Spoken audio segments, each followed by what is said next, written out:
کہ سب سے برا اگر کوئی گڈریا ہے تو وہ ہے جو کسی جگہ کا حکمران ہے.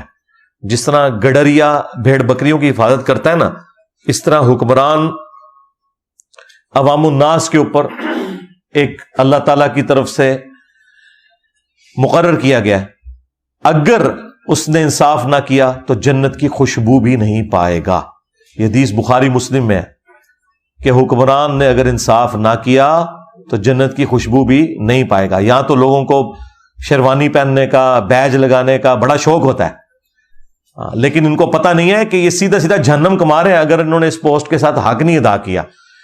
قیامت کے دن ان لوگوں نے کہنا ہے کہ ہم گمنامی کی موت کسی فٹ پاتھ پہ مر جاتے نا وہ بہتر تھا، ہم آرمی چیف نہ بنتے، ہم پرائم منسٹر نہ بنتے، ہم چیف جسٹس نہ بنتے.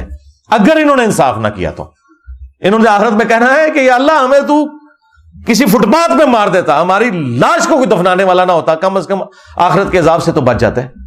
لیکن دوسری طرف اگر آپ انصاف کرتے ہیں تو وہ بھی بخاری اور مسلم دونوں میں حدیث ہے کہ 7 قسم کے لوگ ہیں جنہیں اللہ کے عرش کا سایہ نصیب ہوگا. ان میں سے پہلا شخص وہ ہے جو عادل حکمران ہے. پھر انعام بھی پھر اسی اعتبار سے ہے. ایک اور حدیث ہے بخاری اور مسلم میں، تم میں ہر ایک نگہبان ہے اور اس سے اس کی رعیت کے بارے میں پوچھا جائے گا.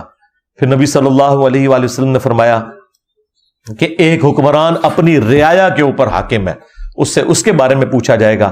ایک مرد اپنی بیوی اور بچوں کے اوپر حاکم ہے، اس سے اس کے بارے میں پوچھا جائے گا. ایک بیوی اپنے خاوند کے مال اور اولاد کے اوپر حاکم ہے، اس سے اس کے بارے میں پوچھا جائے گا. لہٰذا اب تو سارے ہی آ گئے. ہاں تسی ایویں خوش ہو رہے سو کہ وڈیاں دا رگڑا لگیا ہوا ہے، بچنا تسی بھی کوئی نہیں. ہاں